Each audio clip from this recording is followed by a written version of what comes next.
Hey, we're back with Scott Hord, episode 8. But I wanted him to share a story with you, and I'm so excited about this story he's going to share because there's not only did he have an epiphany moment to start his ministry. I'm sure there's some stories he has that basically kind of broke his heart and said, "Now I know what I didn't know before."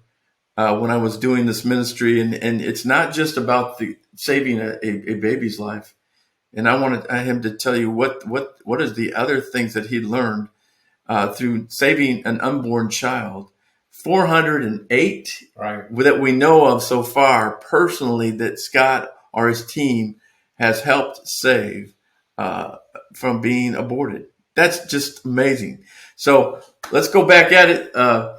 Scott Hord, welcome, and go ahead and share with us from episode 7. You were sharing, but let's talk a little bit about this really important part about that kind of just changed your life. A couple examples of a family or a child that's kind of you think of the number 408. It's even something awesome to think about is what does 408 children transpire to in 30 years? Wow. Is that a couple of thousand people? But if you think about it from 100 years from now, is that 10,000? Is it 20,000 people? Yeah. And so think about how that expands. Yeah. So it's leaving an imprint, like you said, right, that lives beyond your lifetime. Yes. You just said the 100 years, right? Yeah. So, being a pastor and doing this, I'd eventually tell my church, and the church was a little questionable in the beginning, like, hey, how are you representing the church? How are you treating people? But they began to see the testimony. They began to see the moms show up at church, children began to be born that were rescued from abortion, and our church fell in love with them. And so we began to hear their testimonies. And so there's literally hundreds and hundreds of stories that are just amazing. And being a pastor in the church, I love the church. I love preaching. I love seeing all the amazing things that happen within the church. But I tell you, the best part of the church has always been outside of the building where light engages darkness. And so, another story that happened, we had a lady that used to come in every day. So the hill's called Hell's Hill, where we stood. There in Nashville? Yeah. Okay. And so there's 2 apartment complexes on either side of the abortion facility. It's filled with drug addicts, drug pushers, prostitution, you name it. It's a dark place. Yeah. And so the Lord gave me a vision, take back the hill. And so as I stood on the street each day, I would try to talk to people going in. There would be a lady that would come home from third shift. She'd pull in the apartment complex, probably a couple hundred yards away. She would park her car. She'd go to her mailbox. As she's going to her mailbox, she would cuss me out every day. And so I would look at her and I would try to get her to come talk to me. And one day she did. She was really upset. She storms down the road and she begins to cuss me out face to face. And so I'm listening and praying, saying, Lord, what do I do? And so the Lord really just said, listen. And so from being married to my wife for 26 years, I've learned how to listen to women.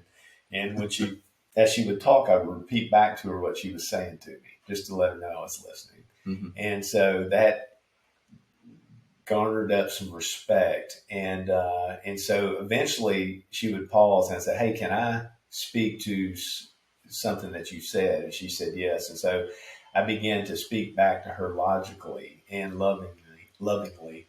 And every time I'd make a statement, I said, do you agree with that or disagree? And she said, I agree with that. And so I'd give another statement. Do you agree with that or disagree? She said, I agree with it. And all of a sudden I look and she's real emotional. And I was like, what's going on?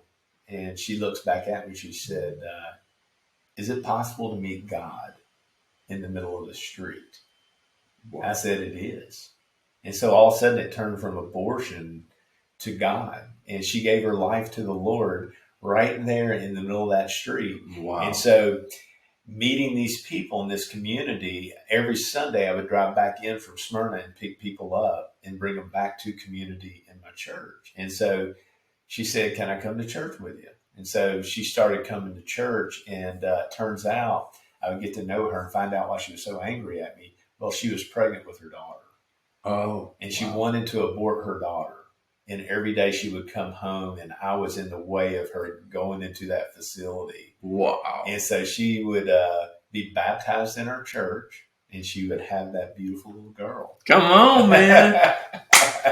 Wow, wow, wow, wow. Man, that's tear-jerking all day long. So that had to give you encouragement. Oh, it Right. does. I mean, when you get you've had days, I'm sure, that you just go, why did I get up and come here today? But yeah, it can be really dark. Yeah. Yeah. Well, how do you handle that? Well, I do a teaching and a training for people as I travel, and I call it the 4 faces of a sidewalk counselor. And the 4 faces are king face, warrior face, friend face, and servant face. And so as I began to do this ministry, I was always asked the question from other people, how do you continually go back? Like, how do you go back every day and face these situations? Because they're very dangerous situations. Oh, sure. And so I began to think about, I was like, well, why do I go back? And it's really a balance of these 4 faces. And so king face is an understanding that Jesus is king, that he's Lord. And it's not just words, but it's a true understanding of his authority, realizing that he sits at the right hand of the Father, that he is above all rule, authority, power, and dominion, above every name. Yeah. That includes abortion, transgenderism. He's just not in a nice little picture book. No, he's not. With his hands out. Right. And so if he's truly king, and according to Colossians 1, he's rescued us who believe in him out of the domain of darkness and brought us into the kingdom of his kingdom of the Son. Mm-hmm. If I'm in that kingdom, and according to Ephesians 2, it says, for those that believe in Christ, you too are raised in heavenly realms next to Christ Jesus. And so if he's in that position of authority, and he has all authority in heaven and earth, and then he turns to us and says, go, how can I not go? And so it was that understanding of the kingdom that propelled me to go, that I can't sit back and play it safe. I can't stay in the Starbucks and just do ministry in Starbucks. I have to actually engage darkness. And so it's that understanding of the kingdom that sent me, but it's also that understanding of the kingdom that keeps me there, where I might be facing off with 10 fathers at once who are all aborting their children, who are making physical threats to me, and knowing that children are dying behind them, which is horrible and it's dark. But even in the midst of that, my Lord is king, and he is bringing judgment, and he will bring judgment. And so that is a huge thing, understanding of the kingdom. The second part of that is the warrior face, which is really understanding the battle. That it's not me against the woman or the guy that's going to abort his child, but there's a spiritual fight that's going on. And so when I'm being cussed out or being threatened or whatever, they're really not even mad at me. There's something else going on.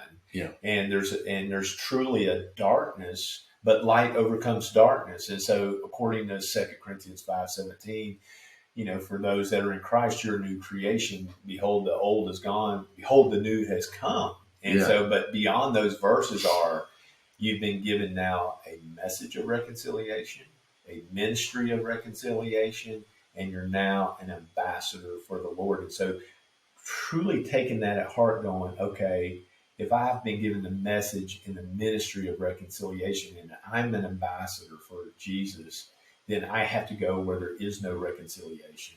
Yeah. And I have to go and bring reconciliation through the power of God, through the power of the Holy Spirit. And so that was huge. But the other 2 faces, friend face, servant face. Friend face is about just going in love. And so when I'm on the street, I don't have a GoPro strapped to my chest. I don't wear sunglasses. I don't hold a body part sign of a child that's been ripped apart. I'm not angry, but I go in love, and I wave at everybody and I engage everybody, because as a Christian, I want our culture to see that. As you're driving by me, you've already prejudged me. Yeah. You have a stereotype of who I am, that I'm white, racist, I'm a bigot, I'm condemning. Yeah. I voted for Trump. All these things come into play. Yeah. And so I have to work against those things. And so the best way to do it, I call it the simple gospel, is to smile at people. If your windows down, I speak to you. And it forces people to look at me and make a decision. Am I for that guy or am I against that guy? Am I for Planned Parenthood or against it? And so that's the beauty of being there. And so as thousands of people drive by Planned Parenthood, they're not driving by and not seeing anybody and acting like it's just another business. But if there's one Christian on the street, then they're forced to deal with that conviction. And the way I see it playing out is I have people that stop.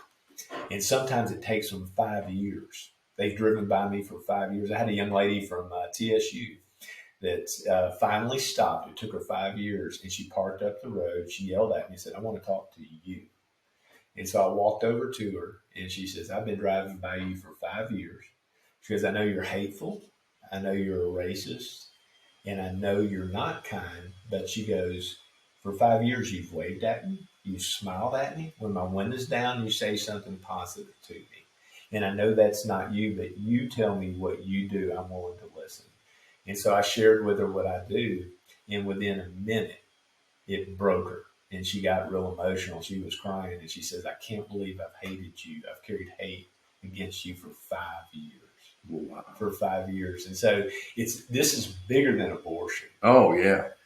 Well, Scott, you know, you've had things thrown at you. Yeah. You've had people yell awful things to you. And yet, how do you maintain the love of Christ when your flesh, you know, you just have to be honest, you know, your flesh is being attacked, literally, you know, by racial slurs back to you when they're accusing you of it, but you know, you're getting a lot of incoming. Yeah. How do you and the team that you have, how do you calm everybody down? Because the natural reaction is that's just totally wrong, and I'm going to come back at you. Yeah. That's the flesh of ours, right? Yeah. Yeah. Every day I wake up, and before I go into this environment, I really read myself and figure out, how am I doing as a man, as a Christian? And so I go through the two balances, really, the love, humility, and truth balance. Am I loving? Am I humble?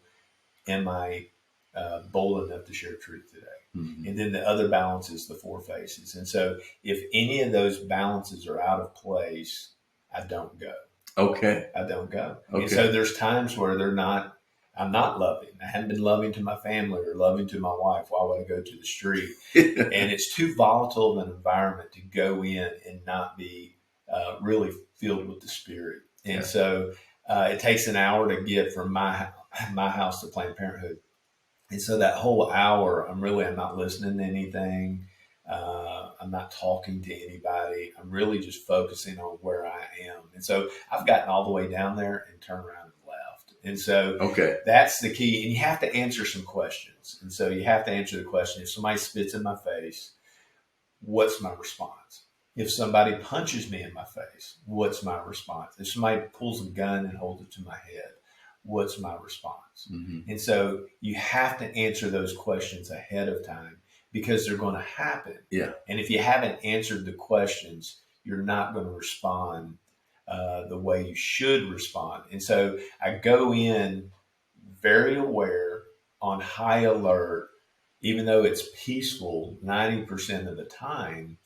I'm ready for any given situation. And so I train people on how to be that alert and that aware. And so we can be talking and it can feel great. And all of a sudden there's a vehicle right up on you. Yeah. Or there's a person. I had 23 girls from Union University come stand with me one day, and they're all probably 18, 19 years old. And so I was going through a training and talking about how to have your phone ready, because the phone is a great defense tool, where if you videotape somebody, you're usually not going to do anything. So I was telling them about how to have your phone ready, to be phone ready, and how to de-escalate situations. And I was talking to them about a space across the street. I said, hey, if a car ever pulls over here, that person's coming over here. When they get out of the car, you have to read them right away. Are they for us or against us? And right when I said that, a tractor trailer rig pulls up, and a guy parks. I said, all right, he's coming over here. We have to determine, is he for us or against us?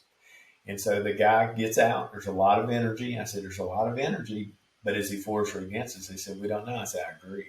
But he goes around to the other side of his truck and he gets a weapon. And I said, he's against us. And so he comes across the street and he's very angry. He goes, who's been talking to my wife? Who said something to my wife as she went into this building? And so I just looked at him and said, well, who's your wife? What building did she go into? Can you describe her? And I just looked at him and said, man, I think you're in the wrong place. He goes, no, she went in this building right here. And so I said, I don't know, man. I said, I think you're in the wrong place. Do you know why she's here? And he didn't have an answer. And so he crosses back over the street to his truck. And I went over to isolate him to talk to him. And he's on the phone getting a description of the guy that talked to his wife, which is me, because I'm the only guy out there. And he's got the description. He hangs up. And I said, hey, can I say one thing to you? And he said, yeah. I said, let me tell you what we do. And I told him, I said, we come in love and we come to rescue children from abortion. And he said, you do what? I said, we come to rescue children from abortion. And I said, if your wife walked in that building, she's going to abort your son or daughter today, right? And he goes, are you telling me my wife's here to do an abortion? I said, yeah, you didn't know that? He goes, no, I didn't know. And so he's getting emotional now. And whoa, yeah, and it gets real emotional, and he starts tearing up, and we're able to talk through it. And all of a sudden, we're hugging, and I'm praying for him. And I said, you got to go in and get your child. You got to go rescue your child. And I said, but before you do, can you come over here to these girls that you've scared to death and apologize to them? And the guy goes across the street and apologizes to him, and 23 girls surround him and begin to pray for him. And then he goes in and begins to battle for his child. We're gonna conclude that part, but I do want to. Okay,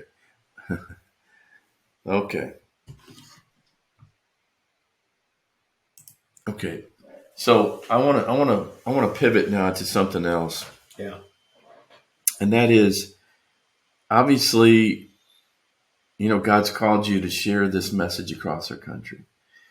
What are the doors that are starting to open? And where do you see the ministry going in the next 6 months, year, 2 years, 5? What has God called you to? Obviously, you found your calling. Where do you feel like the Lord's leading you now? Because I'm sure you're going to continue to be out there on the street, but you also have to, at some point, you got a ministry. Yeah. And so how is that? How do you make all that work? Yeah. Well, that's the beauty of social media. We dog social media a lot, but social media has allowed a lot of my stories to be heard and people to see what I'm doing. So I'm traveling coast to coast. I've been out of the country. I've been in Australia, New Zealand. I'm looking at going to Moldova in October, which is one of the leading places in the world that aborts children. Wow. And so what I'm doing as I travel is I'm going and standing with people on the street and training them in my approach, the 4 faces of a sidewalk counselor. And so I teach them how to see, hear, and respond. And so I've done this in California, in the state of Washington, in Phoenix, in Ohio, all over. So I'm getting ready to go to Boston this week. I'm going to be in Florida after that, and Philadelphia after that. So, and this is happening by pastors calling you, or it's really it's a little bit of both. It's individuals that hate abortion, that love the Lord, that want to be effective on the street. Yeah. And so in Boston this week, I'm going to stand 2 days with some people. They're not pastors; they're just lay people in the church. And so sometimes I am get connected with the churches. And so that's what I'll do. I'll go in, stand on the street. Then we'll go into a private environment and we'll debrief on, hey, what did you see? What questions did you have? Allows them to ask questions. Sometimes that leads me to doing a conference in Boston. It's going to be a kind of a small event where there's going to be multiple people that come together to hear about my philosophical view approach on how to do this. Yeah. The other part of it is there's over 620 Planned Parenthoods. And so I'm trying to put a full-time missionary outside of each Planned Parenthood. So we've planted 12. And so we're on our way. We planted our 12th missionary this week. He just launched in California. And so I'm on the phone with him. I've spent some time with him on the street and trained him. I'm getting ready to go back and spend more time with him. But he's excited to go each day. And that's what we need is we need a Christian presence outside of these establishments every day, where when these children that are being butchered or being murdered, there's a Christian out there contending for them. And it breaks my heart to know that there's not a Christian out there. So the Supreme Court has ruled. And I was going to say Roe versus Wade, right? Yeah. So tell us the impact of how that helps, or or whatever, or what. It's a huge impact. One, thousands upon thousands of children are now going to live because of that decision. And so we celebrate that decision, but at the same time, all it did is push the decision back to the states. Each state has their own little idea of how that's to work, right? Some are saying no abortion, except for the harm of the mother, if she's got an issue.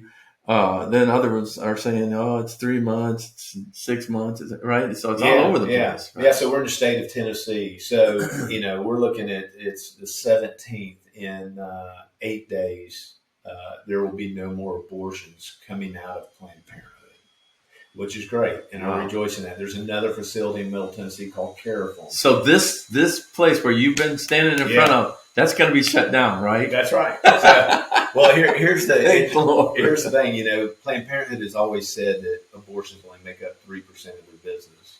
But as we're watching them now and how they're operating, they really don't have any business.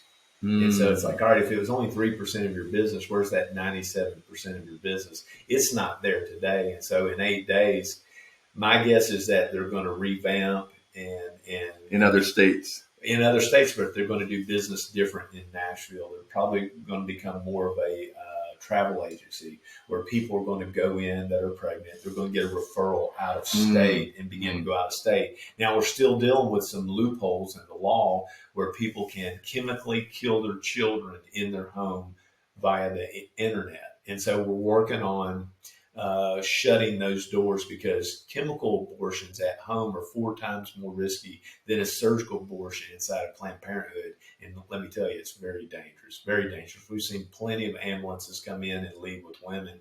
We don't even know what the outcome of that was. And so other states are stepping up, blue states, Illinois, right across, Tennessee's interesting. It has 7 states that touch its border. Right. Illinois almost touches our border. It would be the 8th state, but it doesn't.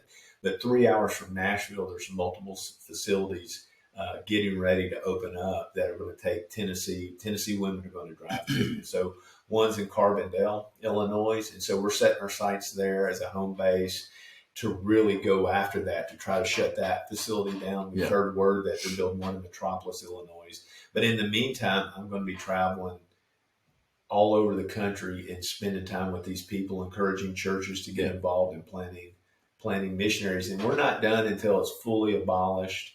It's just a great tragedy that our country has had that much blood spilled upon our land since 1973, and it even goes before that.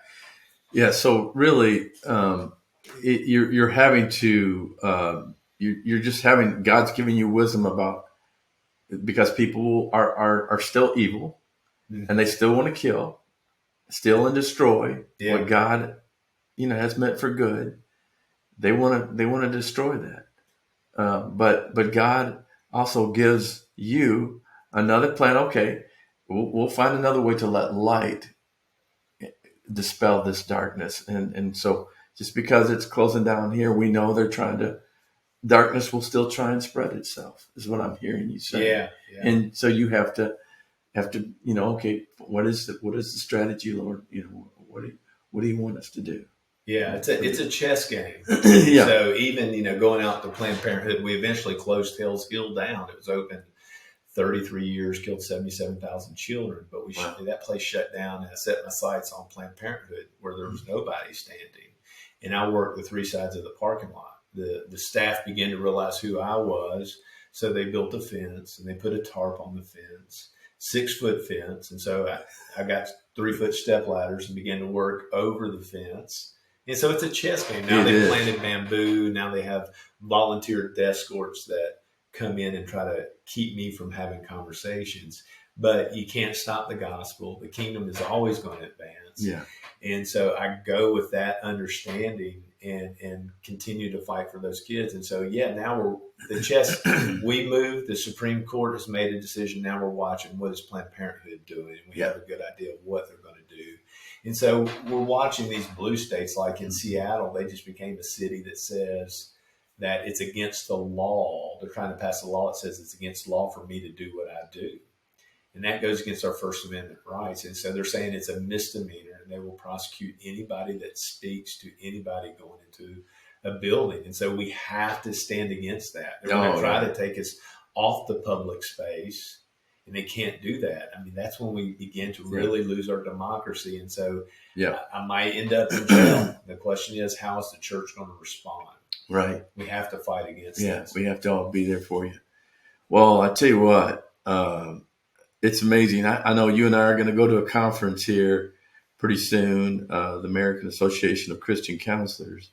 And I'm wanting to introduce you to some other people across this country that I'm hoping, your ministry is something that, a lot of us, like you first said, we want to do something. We don't, not all of us are called to do this, but we're all called to do something about it. Right? Yeah, because I can't do what I do. And maybe that's giving of our time, or giving of our funds, giving of, whatever God calls us to do for you and the people that are working with you. How many are part of the Scott Hord Ministries? Oh, that's a big question. I don't think I can put a number on it, but I do know this, that I can't be on the street and walk with the moms. The ultimate goal as Christians is to make disciples. And discipleship is hard. It's dirty. It's sacrificial. Yeah. And so usually you want a woman walking with a woman.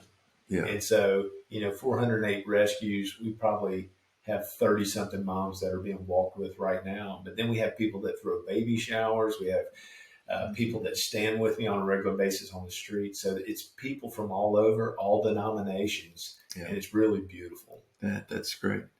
So, having said that, how do you do this with your family? I know Lindy's a wonderful wife, and maybe tell us about your kids, and how do you walk through life with them, because it's so top heavy. You're this ministry is so powerful, and yet you need the support of your family, your friends, and how do you balance all that out, Scott? Yeah, with your background, you understand. I had a counselor tell me not long ago. He said, "Scott, you live in trauma."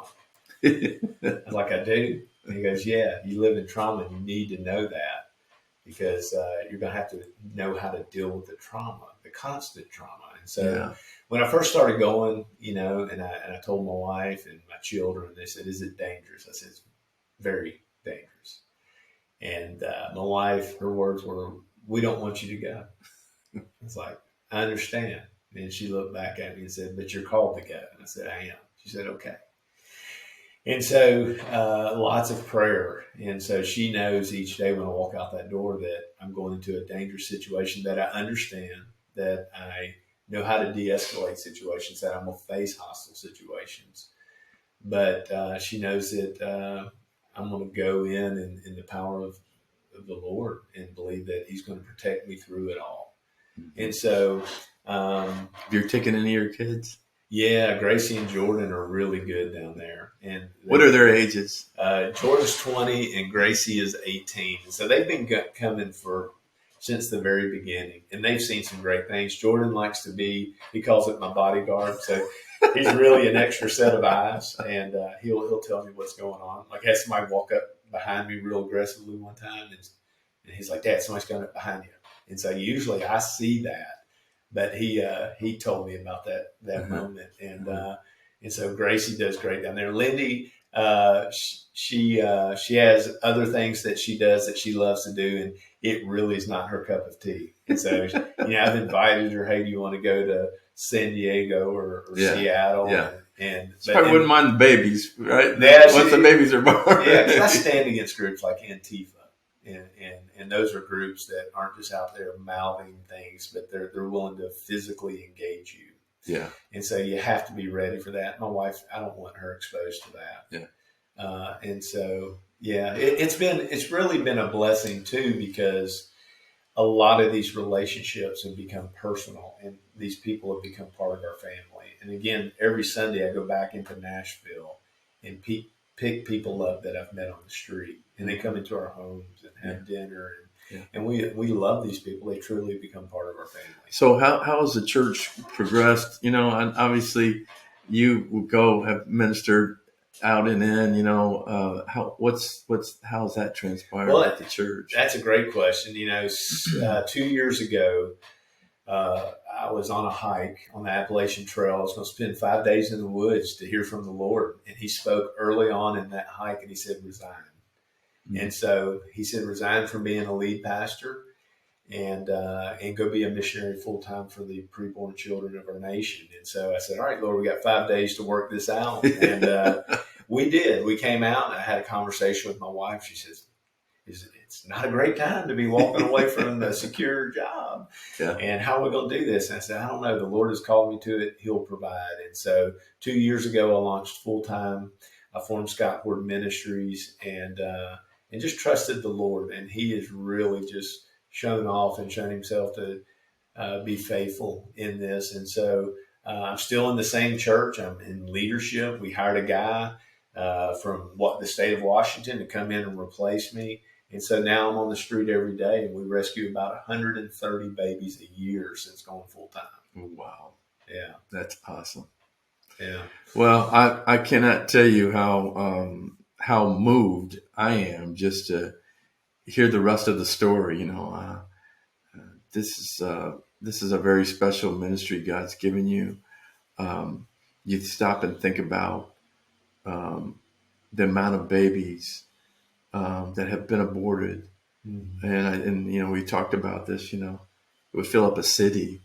When you have millions and millions of babies that never had a chance to breathe, never had that fought, through all the and lost, but you are in many ways the poster child of all the unborn. To think that you followed through on what God called you to do. And yet it's one of the toughest, most called ministries in the world, but Jesus is there, right? He's there. He's in the middle of it. Yeah. He shows up. Yeah. There was a day it was real hard. And I remember I looked back at my car, and the Holy Spirit said, you can go. And he says, you can go and go back to your cafe and be miserable, or you can stand here in the midst of this and be fulfilled. And so that's when I realized that even though where I stand is very hostile and dark and dangerous, it's truly my resting place, because it's where God wants me to be. Yeah. And so I call it my resting place. I mean, I think it's amazing that you've already got 7 or 8 of these hundreds of places where they're not gonna be able to run far enough or fast enough for Scott Hord Ministries. Right. It's like your light, it's contagious, and it's God. Thank you. It's that's the Lord. Right. Yeah. And that's what I'm sensing from you, that this is a God moment, and God's the one, and He's the one that's in it, in the middle of it. Yeah. Yeah. Yeah. We believe in miracles, and I've seen miracles. And so when you encounter them on the street, that's where you're going to see miracles, is where light engages darkness. Mm-hmm. And so it's easy to stay comfortable in our culture, in our environments, in our neighborhoods, our cafes, or whatever. But when light engages intense darkness, you're going to see how amazing God is. Yeah. And so it's provided me a hope. So here you are in a male that's in such a female oriented situation. Yeah. So how do you marry that with is there another female leadership that's coming up in your ministry that you're realizing, hey, I can do the initial work, but to walk through in a discipleship manner, they need women, right? Yeah. To be, is that? I mean, it's a great question. You know, the 60 plus million babies that have died is really the responsibility of man. It falls on weak men that have not spoken and stood upon the word and allowed this tragedy to happen in our country. And so we do have a voice to injustice. A lot of times, you know, you hear the different things that they say, because I don't have this body part, or I'm not a female, I don't have a right to speak to it. But that's a lie. Yeah. We have a right to speak to injustice. And most of my rescues happen because there's a young lady who hasn't heard the voice of a father. And when she hears my voice and hears a language that she's never heard, she kind of pulls back and she responds to it. And so she responds to it because she's responding to a father, somebody she's never met, but it's the voice of a father. Yeah. And she likes that. She feels comfort in that. She trusts that. And she chooses to go a different way. And so men are so needed in this fight. But then the follow through is key for women. Yeah. You know, these women are going through a lot. And a woman needs to be there to go the distance. That's the servant face. You know, it's this of getting dirty, to be in the day to day and working through some of their hardships. And sometimes it takes 2, 3, 4 years to work through them to see the beauty of the fruit beyond the baby, but see them truly become a disciple. And that's a woman's job. God's already using Scott, but I can't wait for one of these days when he has time to do a book, because there's so many amazing stories he has that wouldn't even, the time doesn't permit. But let me just say this. If you really want to give to an integral ministry and some guy that is doing what few men have been called to do, but he's done it, and people like myself and others that love him, if you want to give to something that really matters, go to Scott Hord Ministries. And is there a place where they can send that? Yeah. Okay. It's simple website. It's just scotthord.com. My last name, Scott, Hord. And you can give, I guess, through any means, I guess, through a credit card. But I just want to thank you, my dear brother, for time today. You've blessed me, and I know you've blessed the listeners. And so take what you've heard today and respond. And if that's in giving a check, maybe volunteering, whatever. But Scott needs the help. And I really appreciate his heart, his soul, and what God's doing for him. I thank for Lindy and his 2 precious kids. They're supportive of him. And this is one way we can help him do what God's called him to, and leave something, or live beyond his lifetime, which is leaving your life imprint. All right. Well, thanks again. And like we said, every week, do that U-turn. U-turn. If God's calling you to something, realize this is the kind of ministry that can call you to be encouraged that you can do it, just like Scott's done. And just like, God's blessed me to help in a different way, many thousands of kids and families. He can help you, whatever God's called you to. And I'll be honest with you. It's more about it's your own issue if you don't accept it, because God's called you to it. He will equip you. And don't tell him all the reasons why you can't, like Scott and I probably when we first started. Like, God, I can't do this like Moses, but you can. And so God bless you. Thank you for your time today, and do bless Scott and call us, and we'll give to Scott as well. God bless y'all. Have a good week, and we'll see you. This is episode 8, and so get it and share it with your friends. God bless. Bye. Hey guys, thanks so much for watching the show. If you guys have any questions, or if you would like to donate and receive the book, please head on over to kennymuck.org/show. Here you can ask us any questions that you might have, as well as make a donation. Thank you so much for watching.